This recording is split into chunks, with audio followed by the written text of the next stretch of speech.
여러분, 최근 청주의 한 편의점 앞에서 일어난 뉴스 보셨습니까? 30대 엄마가 초등학생 딸 얼굴에 전자담배 연기를 뿜어대고 딸이 손을 내밀자 아주 자연스럽게 담배를 건네줍니다.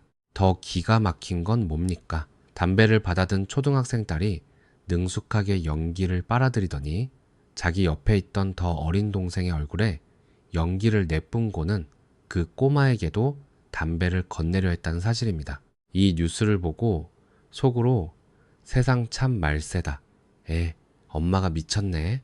하고 혀만 끌찍 차고 넘기셨습니까? 엄마가 정신장애를 앓고 있다니 참 불쌍한 가정이라고 동정하셨습니까? 제가 아주 명확하게 팩트를 꽂아드리겠습니다.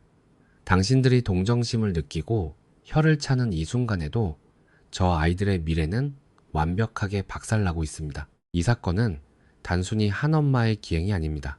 이것은 밑바닥 삶과 가난, 그리고 썩어 빠진 악습이 어떻게 다음 세대의 뇌에 각인되고 세습되는지를 보여주는 가장 소름 돋는 실화입니다. 오늘 마인드 꾸미기에서 저는 당신들이 외면하고 싶어하는 가난과 악습의 대물림이라는 끔찍한 진실을 뇌과학과 심리학의 칼날 위에 올려놓고 산산조각 내서 보여드리겠습니다. 저는 이 채널을 운영하면서 수많은 심리학 논문과 뇌과학 연구를 뒤졌습니다.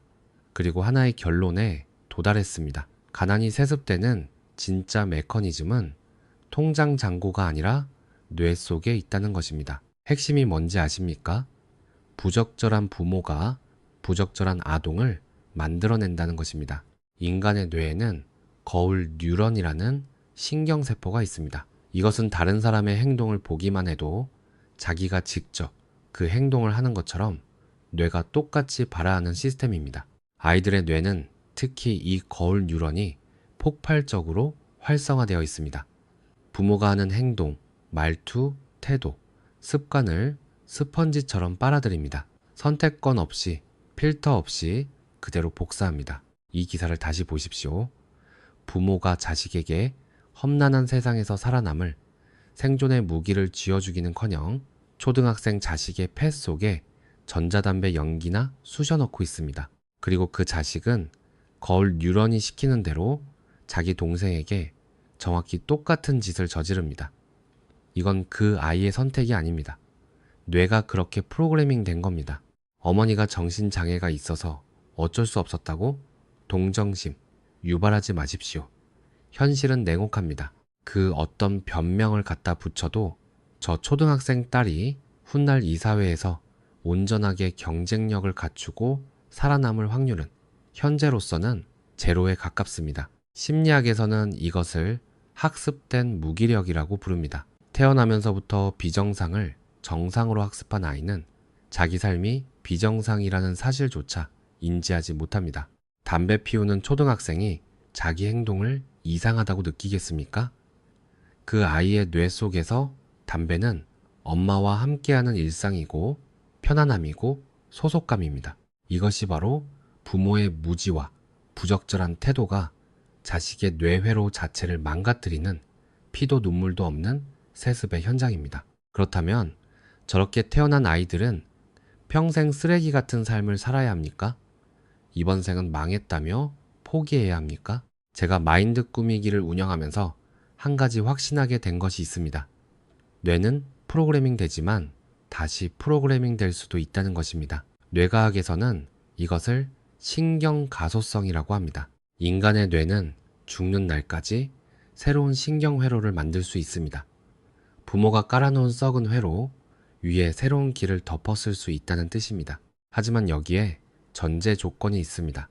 먼저 기존 회로를 인식하고 그것을 의식적으로 거부해야 합니다. 저는 부모가 도박을 하거나 자식 돈을 뜯어내거나 자기 인생을 갉아먹는 존재일 때 이렇게 말합니다. 그 사람을 부모라는 이름으로 감싸지 마십시오. 당신의 뇌를 망가뜨리는 환경 자체를 도려내십시오. 정말 잔인하게 들립니까? 당신은 효도를 지상의무로 생각하십니까? 저는 분명히 말합니다. 가족 중 누군가가 당신의 삶을 구렁텅이로 몰아넣고 있다면 밑 빠진 독에 물을 붓지 말고 그 독성 환경에서 물리적으로든 심리적으로든 거리를 확보하라고 말입니다. 심리학에서 말하는 트라우마 본딩이라는 개념이 있습니다. 나를 해치는 사람인데도 정서적으로 묶여서 떠나지 못하는 현상입니다. 그래도 엄마인데, 그래도 아빠인데 라는 말이 바로 트라우마 본딩의 증거입니다. 당신의 감정이 아니라 뇌의 생존 회로가 만들어낸 착각입니다. 이것을 직시하지 못하면 평생 그 족쇄를 차고 삽니다. 저 기사 속의 아이들이 나중에 커서 중학생, 고등학생이 되었을 때 자신의 인생이 시궁창에 있다는 것을 깨닫는다면 어떻게 해야 할까요? 부모 원망하면서 같이 담배나 뻑뻑 피워대며 인생을 포기해야 합니까? 아닙니다. 제가 이 채널에서 반복해서 던지는 메시지는 명확합니다. 집안이 제 아무리 콩가루 집안이라고 해도 신경 끄십시오. 한쪽에서 소주병이 난무하건 통곡 소리가 들리건 간에 귀를 막고 이를 악물고 당신의 뇌에 새로운 회로를 깔아라. 그것이 공부든 기술이든 독서든 상관없습니다. 부모가 깔아놓은 썩은 프로그램을 덮었을 수 있는 건 오직 당신의 반복적이고 의식적인 노력뿐입니다.